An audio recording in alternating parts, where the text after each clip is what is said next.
Bike Scoop, our weekly show here at Performance Bicycle, where we talk about all the things that are happening in our world that we find interesting and that we want to share with you.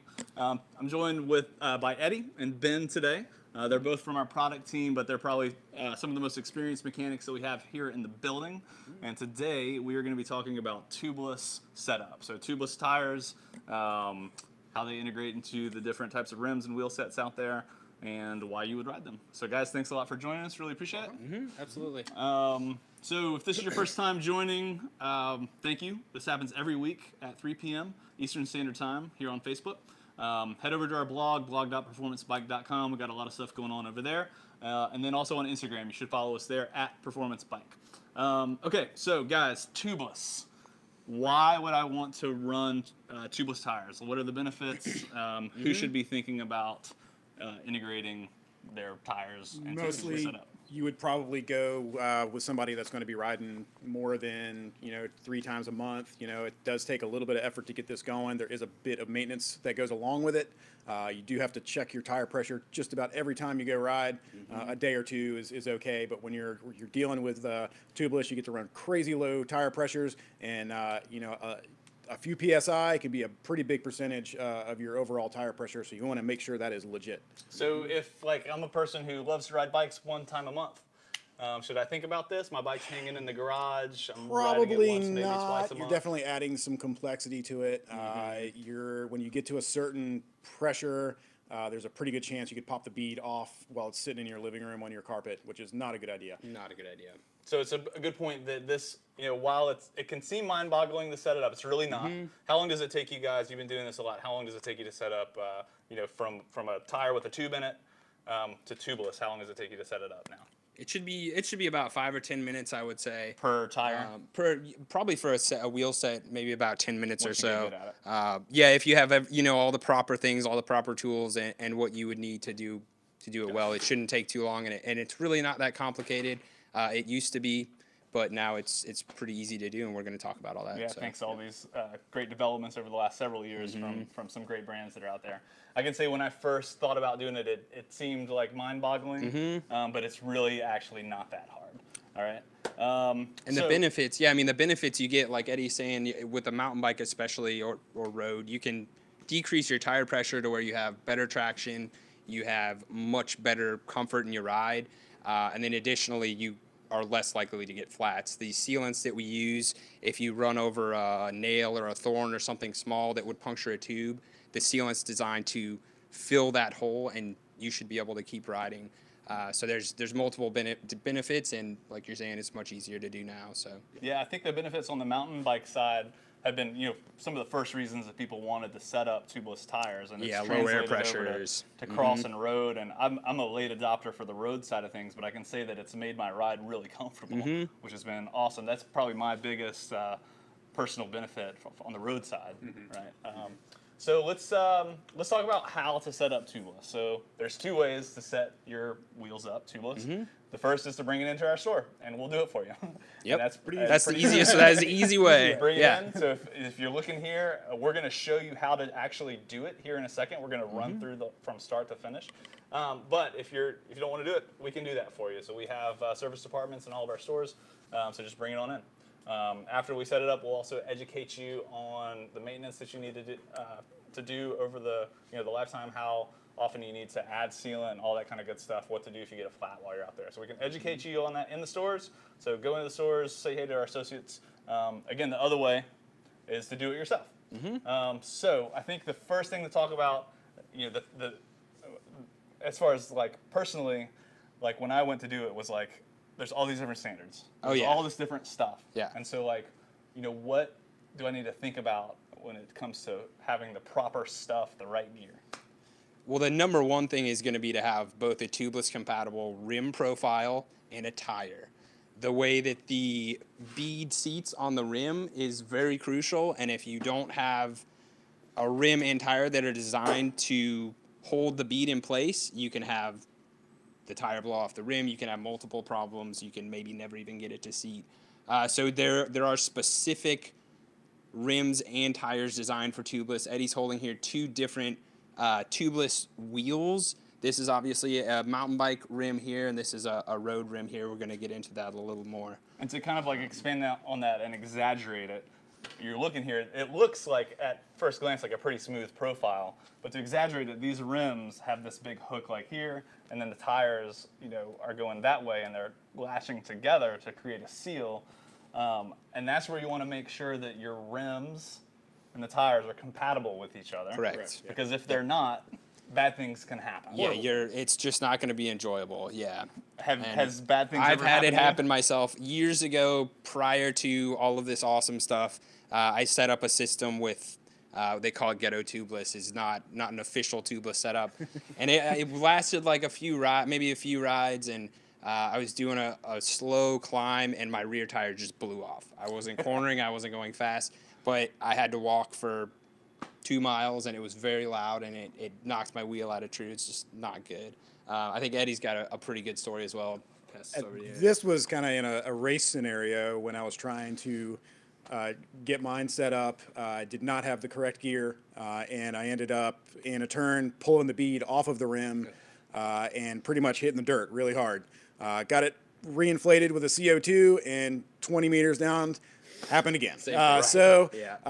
Needless to say, I did not finish that race, but it is a very, you want to make sure you have it just right, so you're out there, you're not getting stranded. And you want to make it easier, not harder. You want to make it easier, not harder. Yeah. Yeah, very important. So have the right stuff, right? Yeah, have the right rim, make have sure the right it's tires. compatible. Yep. And if you don't know if it is, just go to our website to look up the product specs, or you can go to the brand's website, and they'll tell you whether or not they're compatible. And a lot of times there'll even be stickers on the side of the rims or on the tires that will tell you whether or not it's tubeless compatible. Most of the time, right? yep. Exactly. And then you won't end up like this guy a couple of weeks ago who's like pumping up a tubeless tire in our office. And at the same time, someone is like pulling out their food out of the microwave and turning around. Said tire exploded and sand sealant went all over this guy's lunch. It was none of us, by the way. Definitely not. So Okay, just to say that, and he did eat his lunch, right? I don't think so. Okay. Okay, so have the right gear. Make sure that there's different widths of tape, and that just totally coincides to how wide your rim is. All right. Yep. So what about considerations for like road versus mountain versus cross? Is it kind of like the same thing from start to end, or are there things you want to think about if you're a road rider versus a mountain rider when it comes to actually setting it up? The setup's pretty similar. There's not a lot of difference. You might throw an extra layer of tape on your road bike because you're dealing with higher pressures there. You definitely want to have all the right stuff for a road. It has to be road tubeless compatible rim and tire. But, more or less, they're just pretty much the same process. Gotcha. There are different types of sealant, though, right? No, it's like, so some of them are specific for cold weather. A lot of it's great for cross, right? Going to be the environment. Cold weather, good for cross. There's a few sealants out there for endurance, and they'll last a little longer in the rim, so you don't have to continuously add all the time. Stands with their regular sealant is pretty much saying 2 to 7 months. 2 to 7 months for replacing that. And it's good to, I think, up to about negative 30 degrees or so. So it is designed for a colder temperature. But they also do a race sealant, which is actually what we have right here. And that's designed with larger crystals to fill holes. So it's basically designed to fill larger holes. And they actually say, we're going to get into this a little more later, but they say not to use an injector or put it through the valve, but to put the sealant into the tire because it will clog that hole. It works so well. Which is great for if you get a puncture on race day. Exactly. Just like, passes it really fast, but not great for installation with some of the tools that we have. Yep. Okay, so again, we're going to go through how to do this in just a second, but let's just say that we've got the right tape, we've got the right stuff, we do it, we set it up, and then we're riding. What are some of the types of maintenance that you should expect for riding tubeless? So the number one thing, what Eddie touched on earlier, if you ride your bike once a month or not as frequently, and you park it in the living room on the carpet, every tire loses air pressure over time at a certain rate, and what will happen with the tubeless design is it will go down in air pressure and the bead will actually pop off of the rim and then the sealant can just pour out onto your carpet, which you don't Not want. good. So you want to always, even if, you know, maybe for 3 months of the winter you don't ride your bike and it's in the garage, you want to go out and pump it up and make sure that that bead stays seated. Additionally, it dries out 2 to 7 months. At least once a year, you want to add sealant. You can do that with the syringe pretty easily. You don't even have to break the bead.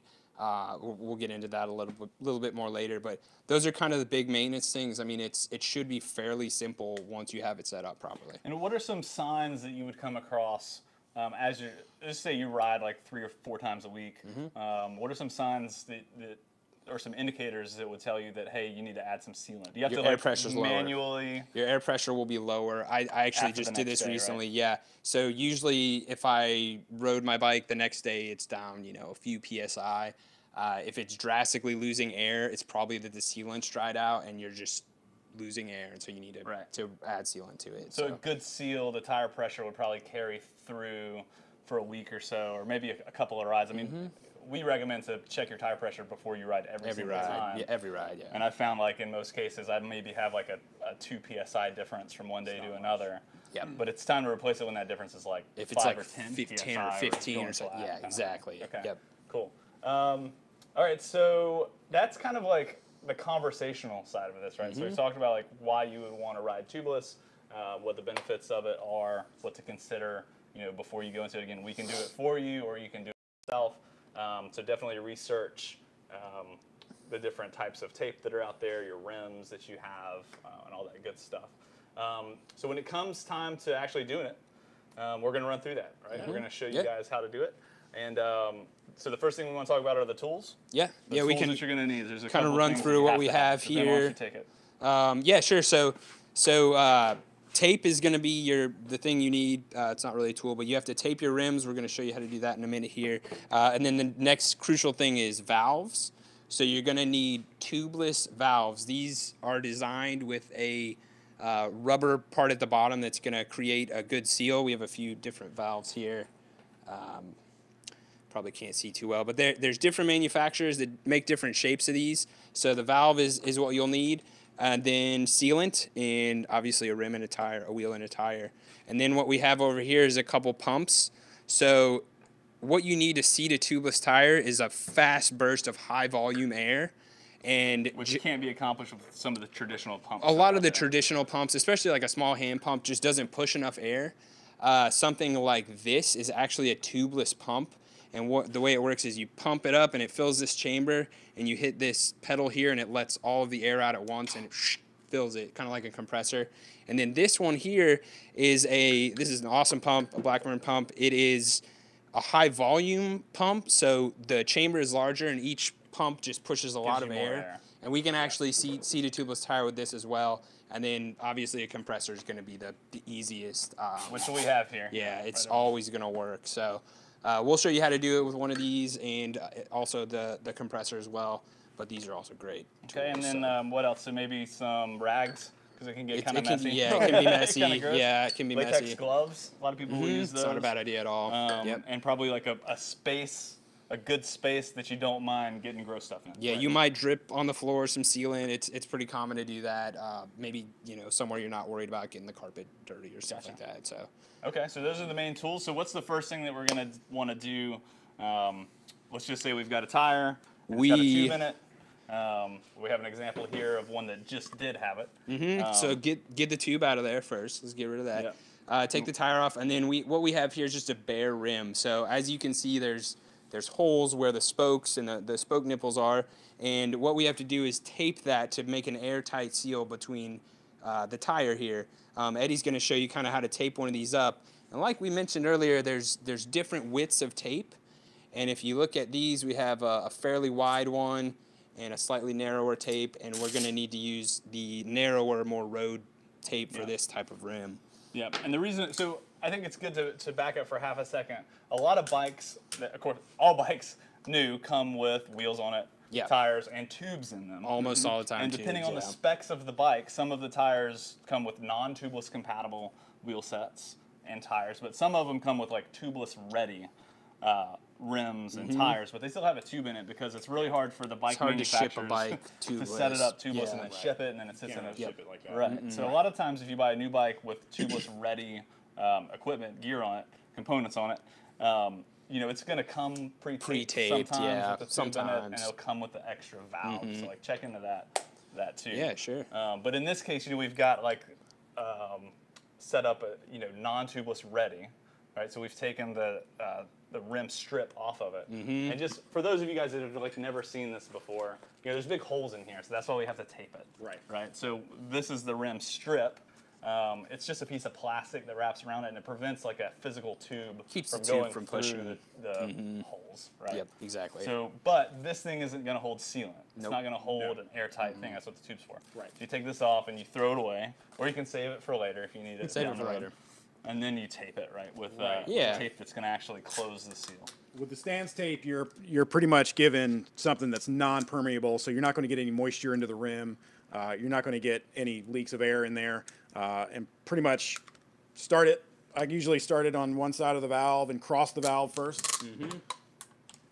Kind of give it a little bit of a pull to get it into the channel.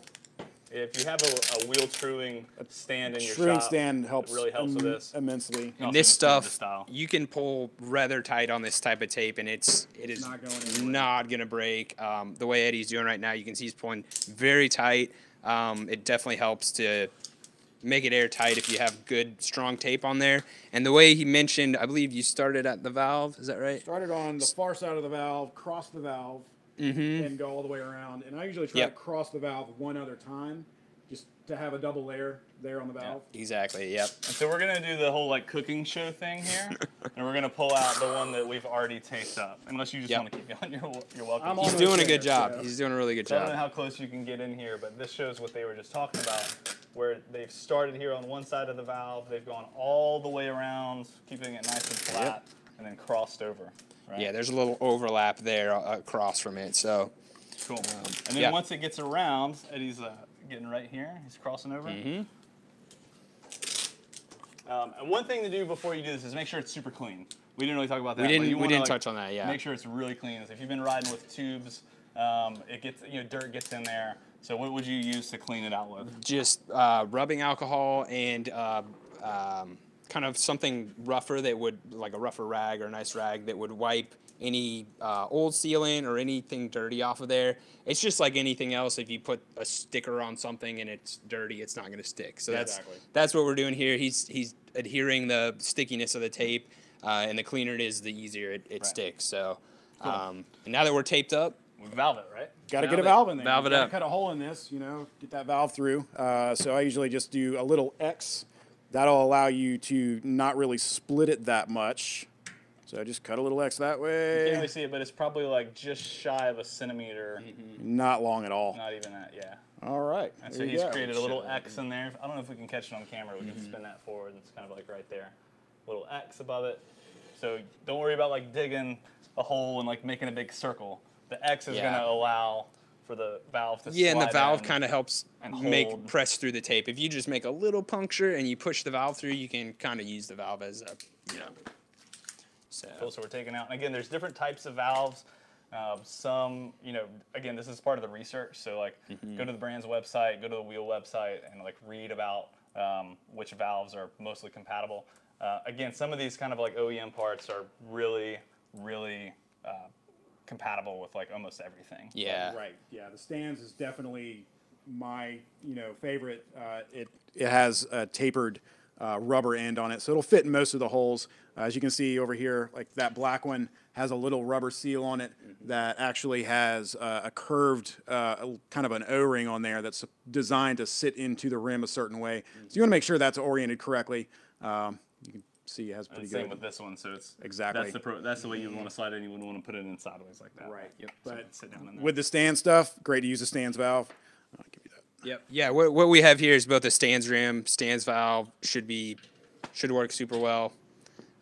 Cool. So he's pushed it down in from the top, and then, I don't know what you guys do, but when I have like regular tubes, those like little screws on the outside, I actually take them off of my bike because as the tube kind of sometimes deflates, it could actually pull pressure on it. Right. Yeah. So, but when you're setting up tubeless, you absolutely That want to needs leave to the be screws there. on here. Yeah, The that needs screws to be have there. to be on, Yeah. on the backside. So as he's tightening this thread, there's a little whatever you call it, and it's pulling this down into the rim and creating a good seal where that wedge was that Eddie was just showing you. Cool. So we've cleaned it, we've taped it, we've valved it.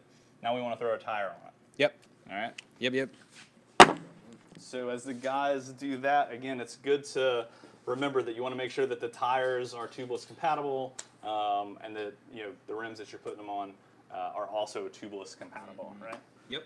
And there's all kinds of different ways that people have out there to get these tires onto the rims. I think one super important thing though is that if whenever possible, stay away from tire levers, right? Because tire levers can actually kink the bead on the tires that could prevent a good seal on the road. So you just use hand strength if you can. Any other tips? Another good thing you can do, so you have to put a certain amount of pressure in these tires to get it to seat on the bead, and you can reduce what that pressure is by putting soapy water or something that's slippery, and so as you pump it up, it kind of slides into place a little easier. That can be very helpful, especially on, sometimes you're getting up to the max PSI and the tire's not seated, so at that point, you gotta try something else.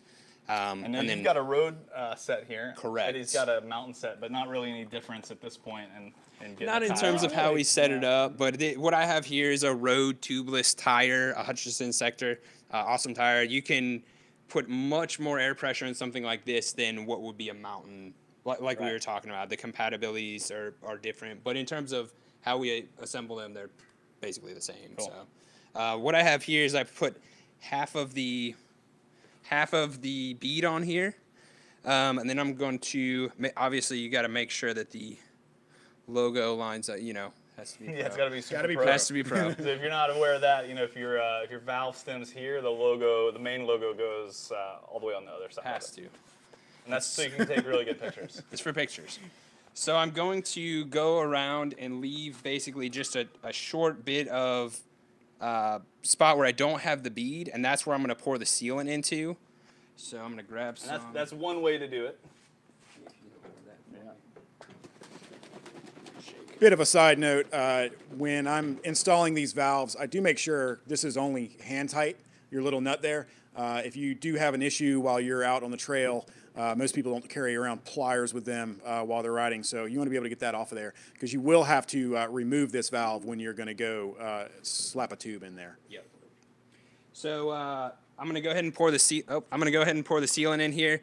Make sure that you shake it. There is stuff that will settle at the bottom, and you want to make sure to shake the sealant before you install it. So we have half the bead on here. I'm going to pour it in, hopefully not all over the floor. And then, a little bit. And then we can go ahead and just put the other side on here. So both beads are on. Okay. And now we have basically completely installed. We just need to get air in it and get it to seat. So I'm going to use this high volume Blackburn pump here.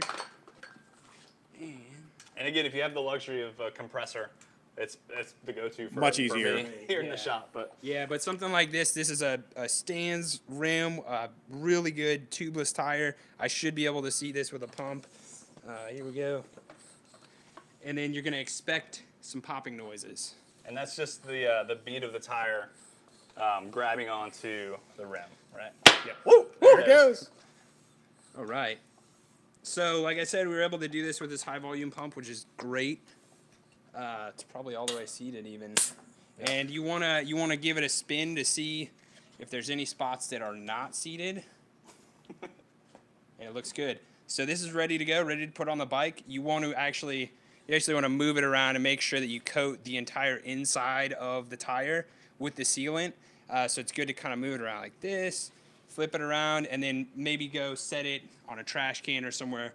So in this orientation, so that the sealant gets the sidewalls, and you can flip it over, or you can ride it. Yeah, riding is the preferred way to thing to do to break it in. Yeah, exactly. Yeah, and we would recommend that. So as soon as you get it set up, throw it on the bike, go ride it around. And again, it just helps get the sealant all over the inside to have a nice thick coating where the rim and the tire interface. Yeah, it's totally acceptable to stick it in your garage, the bike upside down, just spin the wheels every once in a while. It's totally fine. Yep. So now I'm going to set up the mountain one. Cool. So yeah, we saw the road and the mountain's going to go together pretty quick, just like the road one there. Most of the mountain tires are going to be direction specific, so you'll want to make sure you get this thing on right. You know, brake rotors on the left side, ramps on the front of the knobs. Here I've got the tire upside down. There we go. Start at the bottom. And last time, so when Ben did the road tire, he left the tire out a little bit and used the cup here to kind of like pour it in. Another really cool tool that's out there are these syringes. So this is, again, you can do it the way Ben did. It's super easy, easy to do it. This tool is going to kind of like help you do it a little bit easier, I guess. There's a little bit more setup that's involved, so you're going to want to fill the injector here with the stands that you're going to put in or whatever the sealant is. I can kind of talk through this real quick while Eddie's getting that ready. So you have your valve here, and there's the top of it unscrews so you can add air to it. But these have what's called a removable valve core. Any tubeless valve is going to have this. Here's a valve core tool. So I can put this on here and unthread the valve core. So the reason you would do this is I now have a larger opening that's going to allow more volume of air to flow through the valve, especially with like a big volume mountain bike tire. A lot of the time, a compressor through this tiny little hole isn't enough to even get it to seat. So you can pull the valve out, and then additionally, like we're talking about adding, you're going to add sealant once or twice a year. You can not have to do all this. I'm going to pause while Eddie seats this real quick. Woo. Woo! That's what you want. All right. So that went well. No problem. It's ready to go. He's got to spin it around and stuff. But like I was saying, if you're going to add sealant and you don't want to go through the process of breaking the bead and everything, you can use one of these injectors. You basically fill it to whatever. Each tire has a different amount that you're going to use. It's marked on the side. Fill it with sealant. Pull the valve core out of here. Thread that on, and then you can just press sealant into the tire. That makes it really easy. Like I said earlier, if you guys weren't listening, there's a Stan's Race sealant that's a newer sealant. They say don't use one of these because it clogs such large holes. It will clog both of these things. But if you're using regular sealant and you want to make it really easy to just top off your sealant once a year, twice a year, it's the way to go. Cool. Yeah, and it makes it way easier than have to take the whole tire apart and dump it back in. So it's a super cool tool. And the valve core, there is a tool for it, but it basically has two flat spots on each side, and you can, in a pinch, use. You can even use a pair of pliers. The tool's awesome. It's way easier. But if you're in a pinch, you can use a pair of pliers to grab hold of that valve core and remove it if you need to. Cool. So. And that's pretty much it. Right?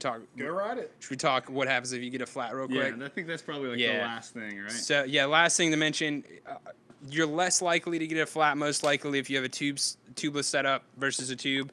But if you do get a flat, you still want to carry things with you. We have here a tube that would work for a mountain bike. You want to carry that. And then we have some CO2 and some cartridges and some cartridge heads here. So something like this would allow you to throw a tube in there, put a CO2 in here, and inflate it just like you would any other regular flat. And additionally, there are a few companies out there that are making a tubeless repair kit. I've got a couple of just pieces here that you would use. It's sort of like patching a car tire. It's like a tire plug, right? Yeah, it's a tire plug. So these are some plugs here. If you're out on the trail and you get a giant hole, you can press a plug into there and then reinflate the tire and carry on. But I would say, from my experience, it's pretty easy to just put a tube in, get home, get it fixed at that point. Cool. So. And I think around here we have a really hard time remembering to carry tubes, and it's pretty bad. We definitely roll out a lot of times. If you get a flat on a lunch ride, you're walking gonna call. back You're sometime, calling or someone. calling a friend, You're phone a calling friend. someone and hoping that they're at the office to pick you up Yeah, because yeah. I'm guilty. I do tons of rides without carrying that stuff, but I mean, after you have had tubeless for a long time, you kind of just trust that it'll work. And if your sealant's fresh and everything, you know, It should. it should. But should. it is a good idea, especially on longer rides where you're kind of getting further out to carry some stuff with you in case. So. And I guess like the 2 or 3 most common things that could go wrong on the trail, you run over something sharp and jagged, it slices the side of the tire. That's probably hard to fix if you get a big slice. Yeah, you're just not fixing a puffing it back. sidewall. Yeah. Again, if you get like just a small puncture in the top, you got the plug or a new tube. And then burping is like a really common thing. Not really common, but it happens. It here and there happens. If you're with running low ropes. pressure in a berm or something and you kind of get offline, it's going to want to try to pull that tire Yeah. off of there. Yeah. Burping is Yeah, go ahead. is when the bead separates from the rim. So like he's saying, if you have a low pressure and you're cornering really hard, it pulls the tire off the rim and it burps. And so you can have just a little air shoot out or you can get a flat. In that case, if you have a CO2, just put some air in there and it'll get you going. So Cool. Well, Eddie, Ben, thanks a ton for man. for walking us through this and showing everybody out there who maybe isn't familiar with this, the ins and outs. Really tubeless is the best. It is. It Yeah, is. totally It agree is with that. really good. It's worth doing, and it's so easy to do nowadays. So. Almost standard these days, really. Cool. Most bikes. Yep. Well, Eddie, thanks, man. Yeah, man. Ben, thanks. Yep. Absolutely. Again, everybody, this is the Performance Bike Scoop, and it happens every Wednesday at 3 p.m. Eastern Standard Time here on our Facebook Live page. So thank you for tuning in, and we'll catch you next week. All right? Cheers. Thanks a lot. Instagram, thanks for tuning in.